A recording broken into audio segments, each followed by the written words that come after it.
Hello, everyone, our leaders of volunteers. I'm Sauvaa Poleviyuma, your disaster workforce engagement manager for Louisiana region. Coming back to you another Friday to talk about our volunteer leadership skills. And this week we are joined by myself, and I. I am your guest speaker talking about volunteer outreach and communication strategies. Some really cool tools are in Volunteer Connection to support your efforts in connecting with volunteers, and also just best practices that are available for everyone to use, and kind of the uh, when a certain strategy is best, when it is most effective, and then when there's opportunities to pivot and select a different strategy. So before we begin into today's content, I want to give a shout out to one of our volunteer leaders, Amanda Amanda Downing.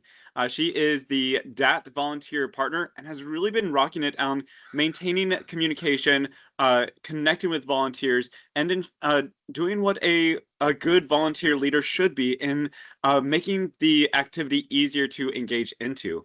Every single day, she helps support a daily uh, morning check-in for the DAT responders and the duty officers to say, like, oh, this is what happened yesterday. Like, these are the handoffs. These are what went well, or like a little opportunity to see something that if they didn't have full information about, if it felt awkward or icky, they have a floor to talk about it.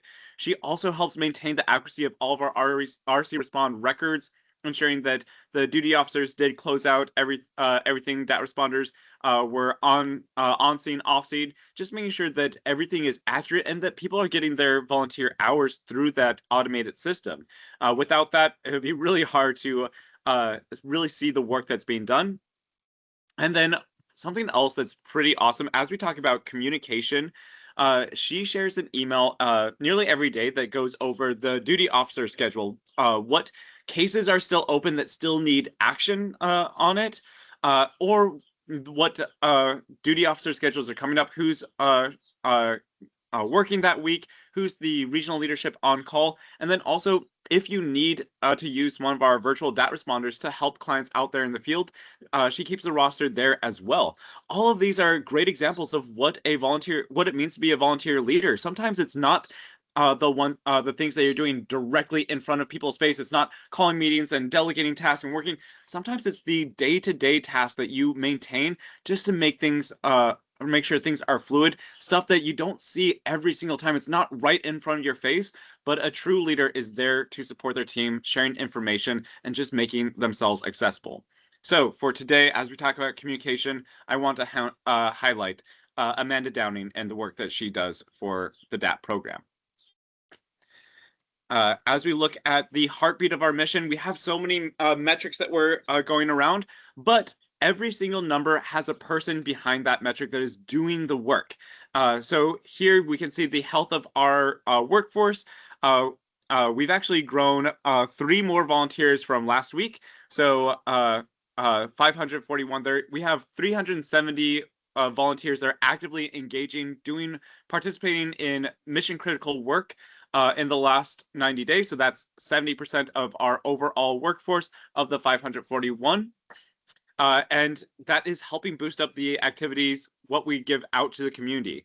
We've seen a boost of 2% of our hours goal. I think part of that is some of our team have been going back into all the events that we've been organizing, asking our volunteers to attend, support either tabling events, shelter surveys, or some sort of activity together. We had a few that were still needing to be dispositioned, and our leaders went back in and showcased that work that got done, captured it in, and that resulted in 2% increase just in 1 week alone. So shout out to everyone for going back in and capturing those hours.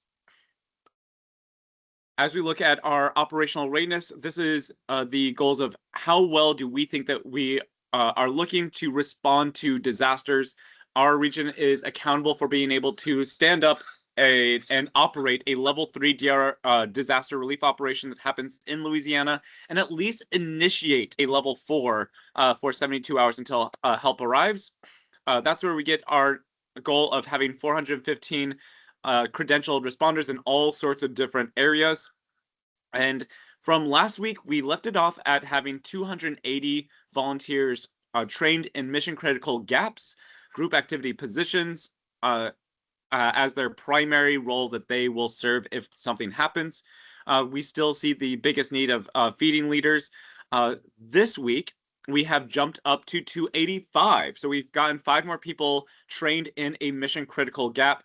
I've seen a jump in some disaster assessment. We had 2 more from last week. We've had growth in GovOps and a few other niche ones here and there. Our biggest need still is feeding leaders, though.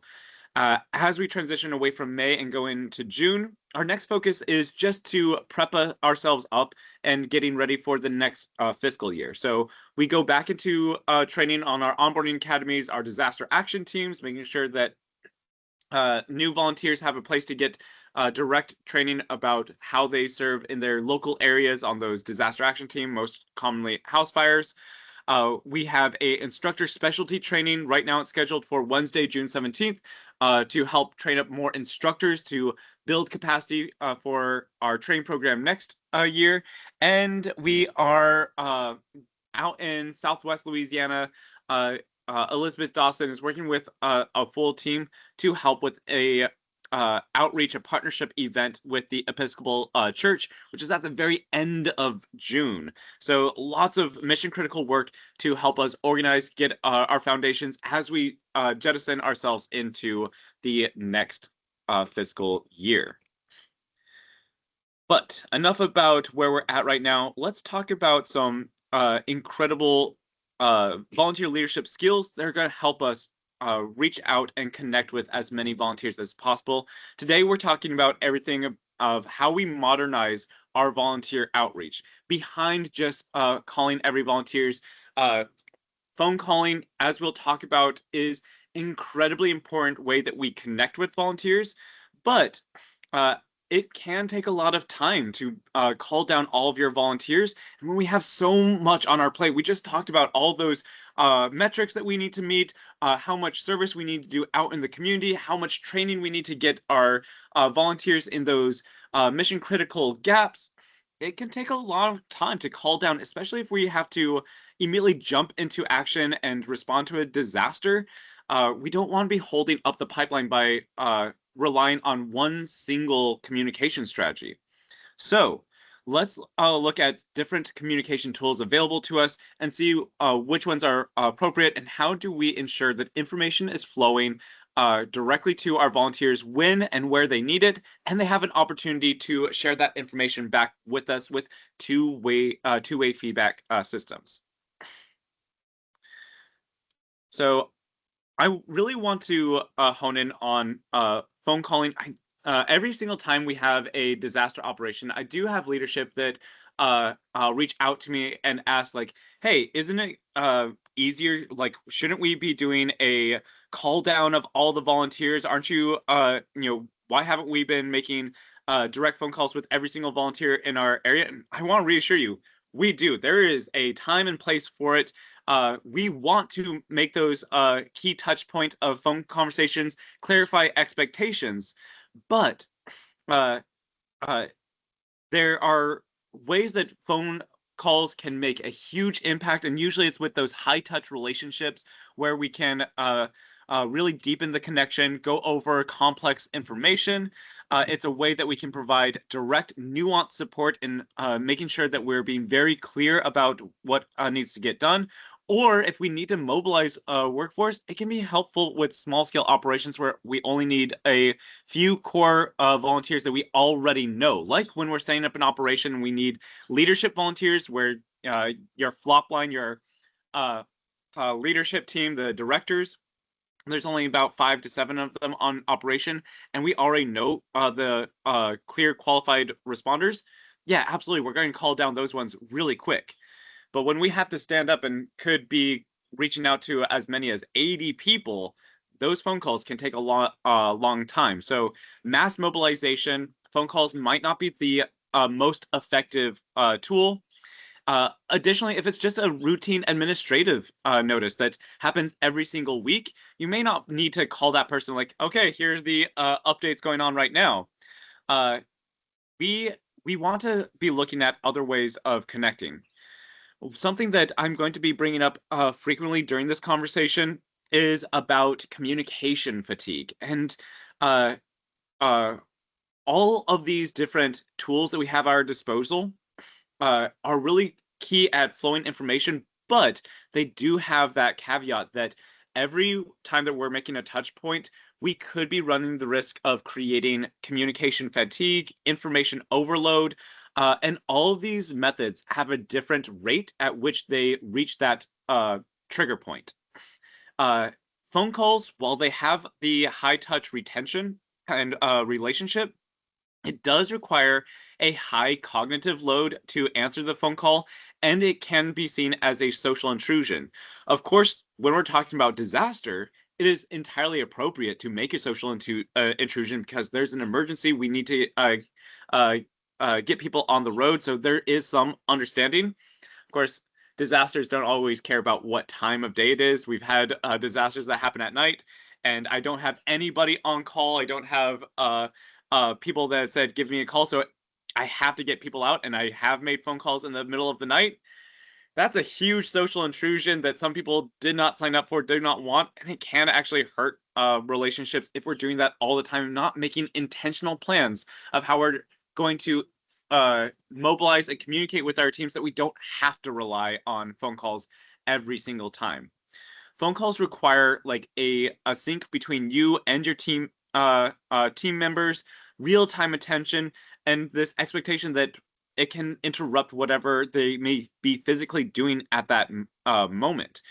Because of those expectations, that also means that they have a high rate to just screen or not answer. So when we want to be improving our communication strategies and reaching volunteers when we need them most, we want to see about creating plans that are going to have the most highly effective ways of answering. And the format that has the highest open rate across all lines of communication is text messaging. Text messages meet our volunteers where they are.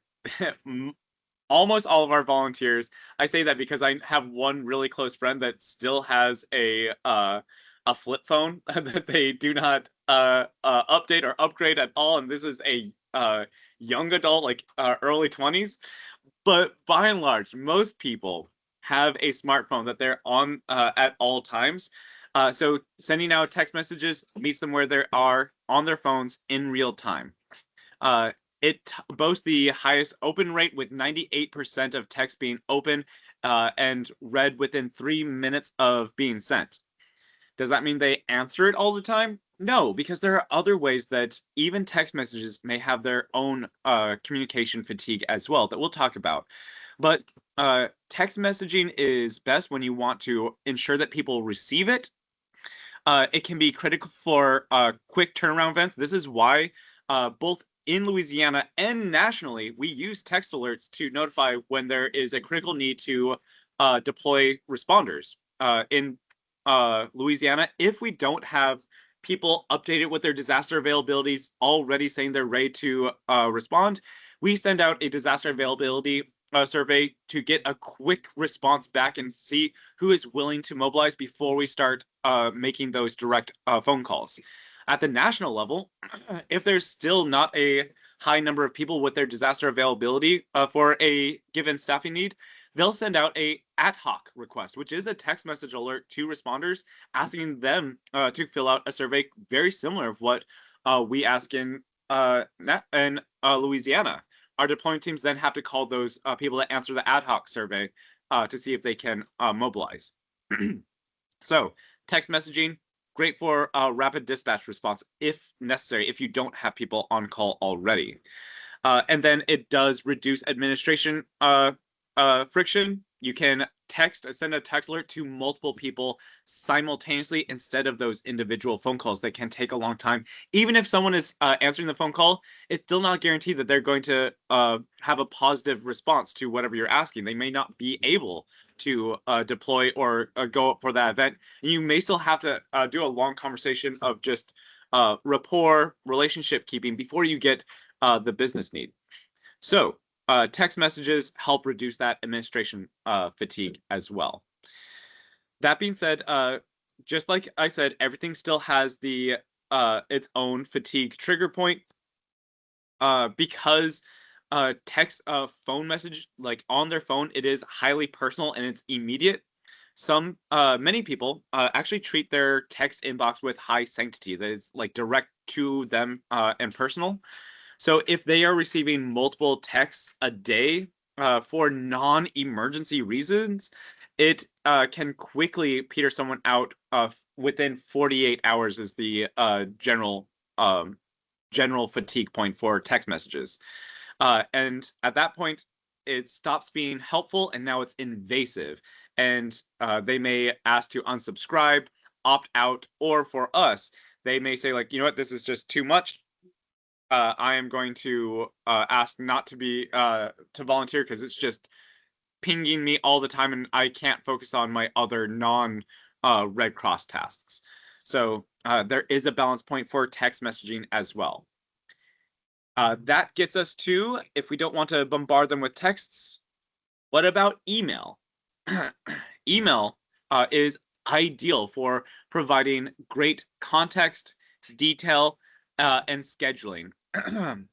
So it provides us comprehensive documentation that we can actually, like a phone call, give a lot more detail about information that has a little bit nuance that you won't be able to clarify in a text message. So ideal for like location if you are having people go to somewhere. We do this in workforce mobilization. We have something called a DRIS message, disaster responder information system. When people are being deployed into us, we send them an email that tells them exactly where they're going to be going, who to contact, and how to navigate to us. Also good for hyperlinks training, like something you may talk about over the phone at a high level overview. Send them a follow-up email that gives a synopsis of what you talked about, including the next step actions that you're requesting. And full duty of rosters, actions. What we talked about that Amanda does is a perfect example of ways to utilize emails. It helps move away from the generic mass text structured and helps give more nuanced information for our team that we need to make sure everybody is receiving at the bare minimum. Remember, message sent isn't necessarily message received, but you want to make sure that it's documented that they can turn to it. It's a place that they can pick up information and that you can refer to them for if you have a follow-up conversation, you meet up with them, have a phone call. And it's in order to increase the rate that people open it up, you want to make sure you're utilizing the subject lines to be compelling, relevant to their needs, action-oriented, and shares the critical information.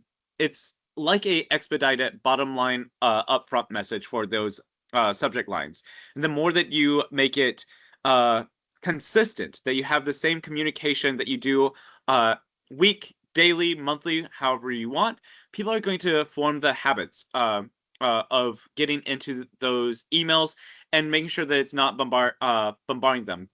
Email has the great effect that they can get to it in their own time. Many people create their own habits about checking emails on Mondays, on Fridays, or like once a day. Everyone runs into their own sort of habits to help support themselves. Sending them an email allows them to say what's going on with Red Cross and search up your communication on their timeline, and it's not as intrusive as a phone call or text message. That being said, it does still have its own communication fatigue triggers, such as inbox clutter. It may show a low signal to noise ratio of everything that they're being sent, because of course we're not the only agency that they are communicating with. I'm sure everybody has multiple subscriptions.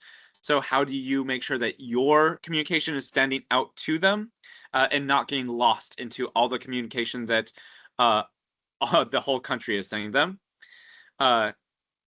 It is also asynchronous, that if you need something immediately, it is probably not the best use of using email, as you're waiting for them to come to it at their own time, kind of like picking up mail in your at your house.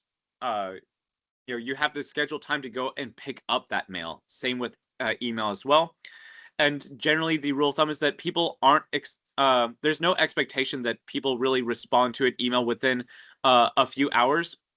Usually the expectation is people are going to be reading an email and responding within a business day.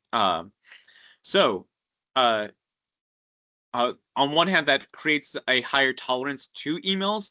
But if you're bombarding them, sending them multiple emails per day within a single week, they may have fatigue as well over usually the general fatigue time for emails that are irrelevant to them is over a week, usually 2 weeks for that fatigue to set in. They may end up, if we're bombarding them, overloading them with emails, they have triage behavior where they're just going to highlight all from the sender, delete, or mark as read without opening a single one. So how do we, these are all the different tools. Oh, there is technically one more, but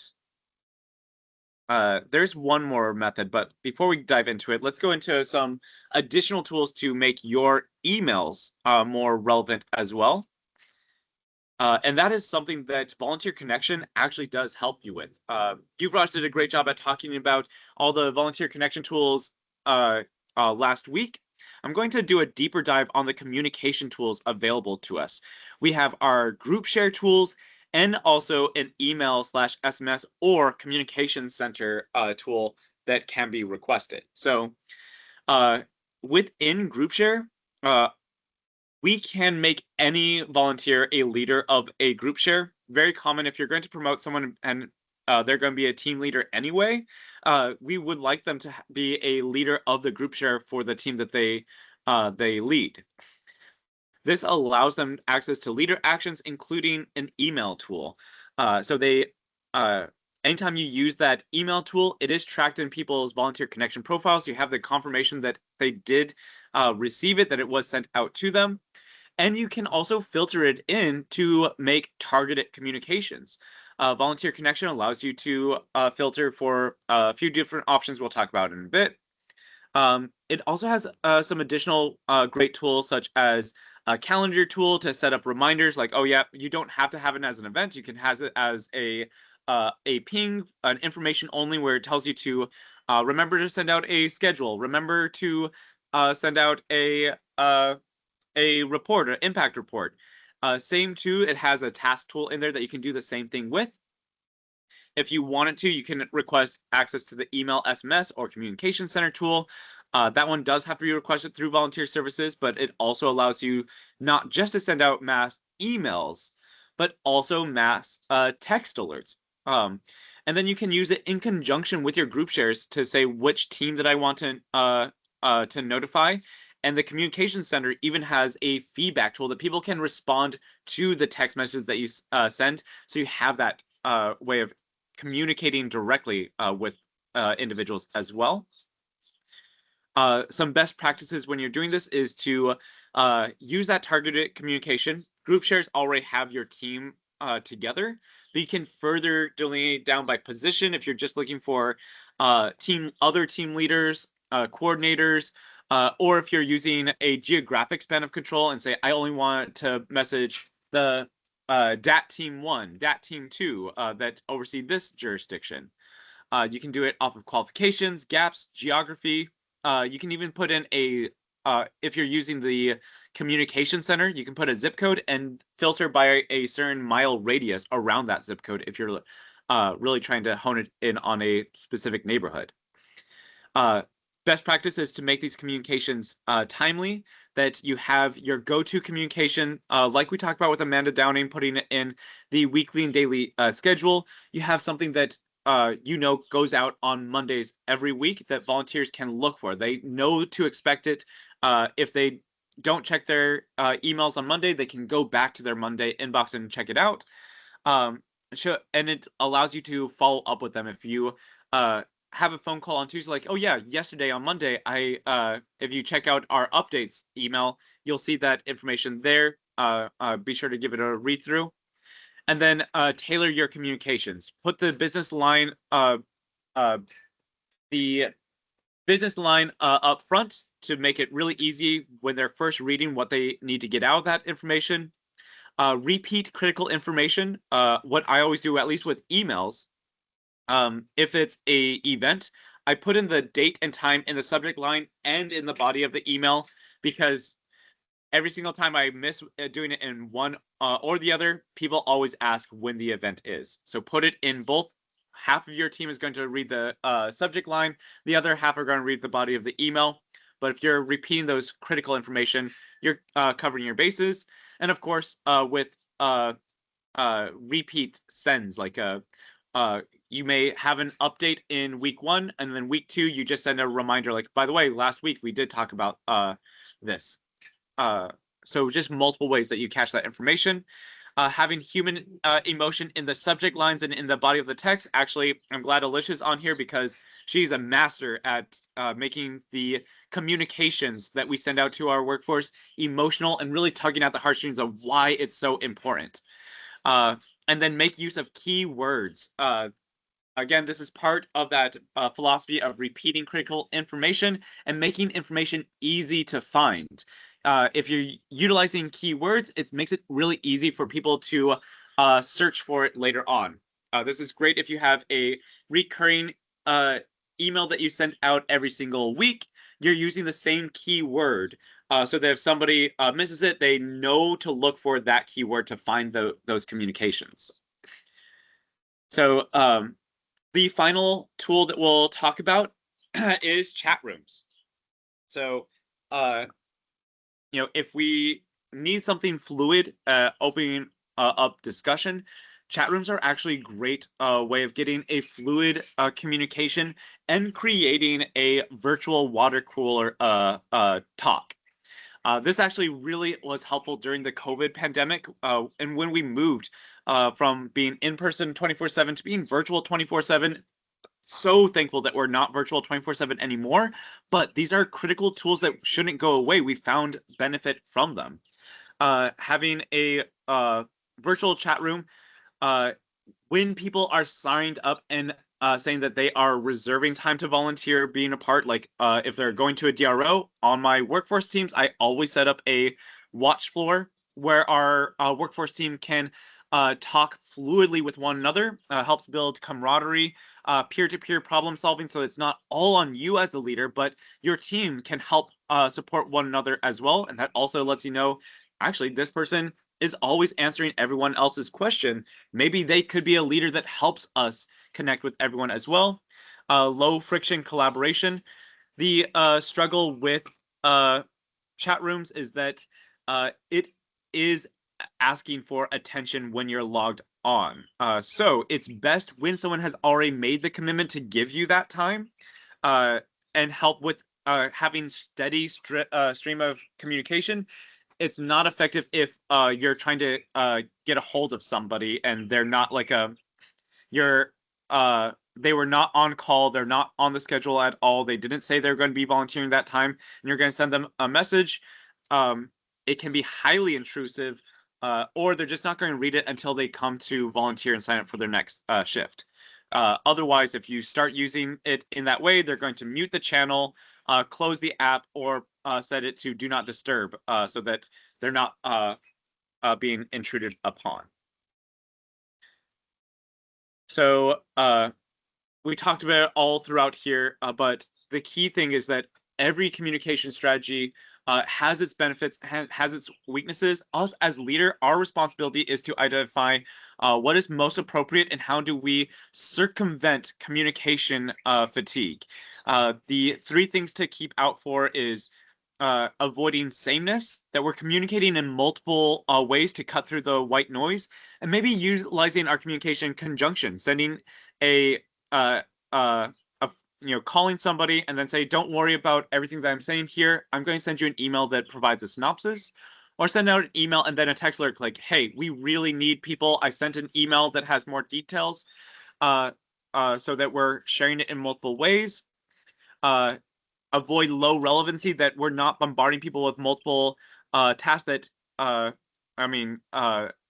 is going to be irrelevant to them, that they're going to just end up ignoring, such as the that mindset of, oh, this meeting could have been an email. Making sure that whatever communication, whatever we're trying to inform our team about, is utilizing a communication method that is relevant to that information.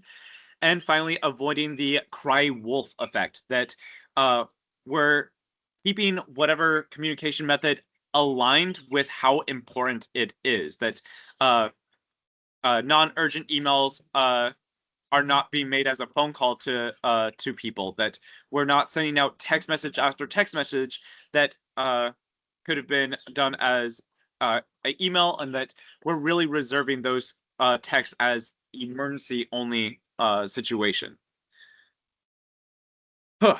Sorry, I'm blowing through this information really quick. I know we're already a little over, but I have a quick skills practice that I want to do with everyone here. Let's just run through one of these scenarios, and you can put your answer into the chat box. We have a scenario here. Sudden severe weather system is going to roll through, and you need to cancel a community event. You had 4 volunteers registered. What communication method would you use to help communicate this information? Put it into the chat box what you think.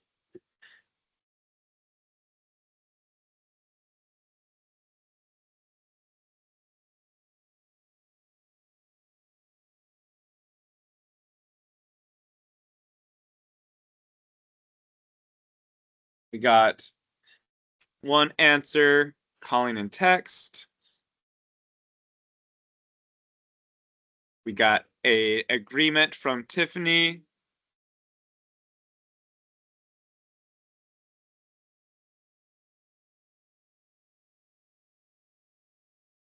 Text, email. Agreement from Alicia. Yeah. Actually, I'm going to call on one person. We got some agreements there. Bree, if you had to cancel an event, what would you use what do you think would be the most effective way at notifying that information? Good afternoon. I think because we generally do texts and calls in advance to confirm who's coming, I would probably call the people that had registered or confirmed to come, and then I might send a text to everyone I invited. That way, I can try to make sure I get a hold of the people that are coming, and then everyone else has the information as well. Yeah, absolutely.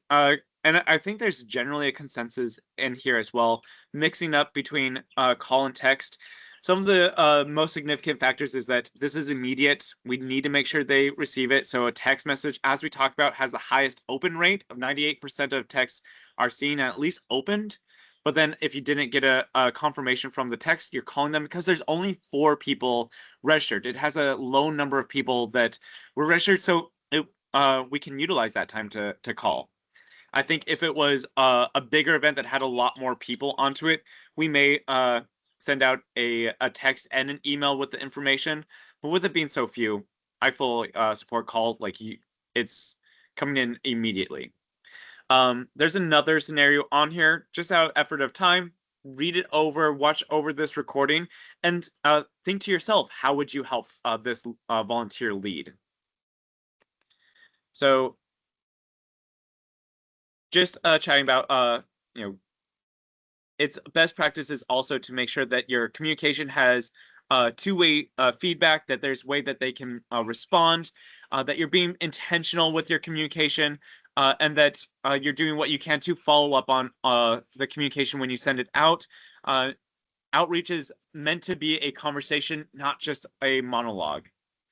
So for this week, our call to action that I'm going to ask for all of our volunteer leaders, since group share is the way that we maintain rosters, just what we asked last week, continuing to do that your group share rosters are accurate, it reflects who you need. That makes sure that the information that you're sending out is relevant to the teams that you lead. And then come up with your own communication strategy, your own schedule of communication. What are you going to be sending out weekly, maybe daily? Think about what is going to be best for your team to adopt. Is it going to be a newsletter, group chat, text messaging group chat, or a chat room? And then if you have any wins from the field, please nominate them so that we can give them a shout out at next week's Hot Topics. All right. Thank you for bearing with me as we went a little over this time around. Lots of information. Of course, I'm the long-winded one that talks about communication. So we went a little over. Again, thank you all so much for joining us for this week's Hot Topic session. Next week, we have a few people that we're going to be joined and talking about not micro onboarding. That is typo. It's supposed to be the DAT and shelter on-ramp. So how do we bring in new DAT responders, shelter workers, going on just the generic onboarding, but really helping those people mobilize and touch the mission. So again, I'm Sauvaa Poleviyuma, your Disaster Workforce Engagement Manager, wishing you a great Friday and a happy June. We'll be in our first week of June next week. Take care, everybody.